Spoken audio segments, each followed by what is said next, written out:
नमस्कार, मैं हूं विद्यासागर। स्वागत है आप सभी का टीएनपी न्यूज में। आगामी लोकसभा चुनावों के लिए सपा पूरी जान से जुट गई है। सपा प्रमुख अखिलेश यादव को अब इस चुनावी रण में एक और पार्टी का साथ मिल गया है।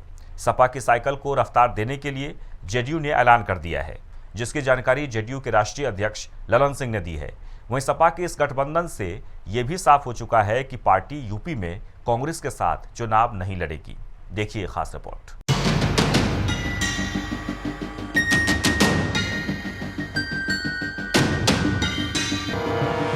राजनीति की सही समझ रखने वाले इस बात से इनकार नहीं करेंगे कि केंद्र की सत्ता का रास्ता उत्तर प्रदेश से होकर गुजरता है, जिसकी खातिर सभी राजनीतिक पार्टियां पूरी जोर आजमाइश में जुटी हुई हैं। तो वहीं पर समाजवादी पार्टी के सर्वोसर्वा अखिलेश यादव भी इस बार लोकसभा चुनाव के लिए कोई भी कोर कसर छोड़ना नहीं चाहते, जिसको लेकर उत्तर प्रदेश ही नहीं बल्कि प्रदेश के बाहर भी जनसभाएं करते नजर आ रहे हैं। इसी कड़ी में अखिलेश यादव बीते दिनों गुजरात पहुंचे, जहां उत्तर प्रदेश और गुजरात की सांस्कृतिक विरासत के संगम को जोड़ते हुए भगवान राम और श्री कृष्ण की चर्चा करते नजर आए हैं। इस दौरान उन्होंने सरकार के ऊपर खूब निशाना साधा है और अखिलेश ने सरकार पर जांच एजेंसियों के दुरुपयोग के आरोप भी लगाए। उन्होंने कहा कि सरकार आज विपक्ष की आवाज को दबाने का लगातार काम कर रही है। उन्होंने भारतीय जनता पार्टी और कांग्रेस दोनों के ऊपर निशाना साधा।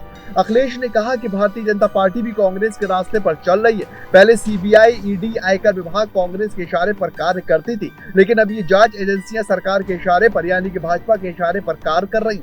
अखिलेश की ये बात सरकार के ऊपर एक कटाक्ष तो थी और साथ ही एक साफ तौर पर संदेश भी था कि उत्तर प्रदेश में भी कांग्रेस का हाथ नहीं थामेंगे। ऐसा इसलिए भी है क्योंकि समाजवादी पार्टी को आरएलडी प्रमुख जयंत चौधरी का साथ मिल चुका है, जिसका सफल प्रयोग वो खतौली उपचुनाव में देख चुके हैं। और इसके अलावा अखिलेश ने वाराणसी में भी ये साफ कर दिया है कि पार्टी अब किसी और पार्टी गठबंधन के साथ आगे नहीं बढ़ेगी।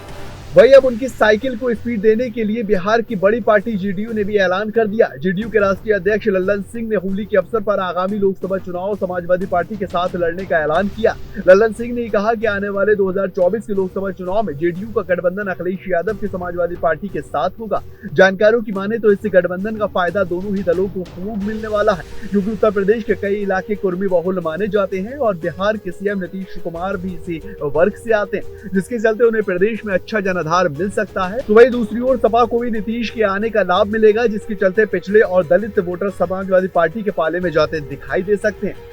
बहरहाल देखना होगा कि सपा को नीतीश का साथ कितना फायदेमंद साबित होता है, क्योंकि दोनों ही राजनीतिक दल प्रदेश में किसी न किसी तरह से राजनीति में पकड़ बनाए रखना चाहते हैं, ताकि आगामी लोकसभा चुनाव में जीत दर्ज कर सके। इसकी कोशिश इन दोनों समाजवादी पार्टी लगातार करती नजर आ रही है और समाजवादी पार्टी अपना विस्तार प्रदेश के बाहर भी करती दिखाई दे रही। Bureau report, TNP news.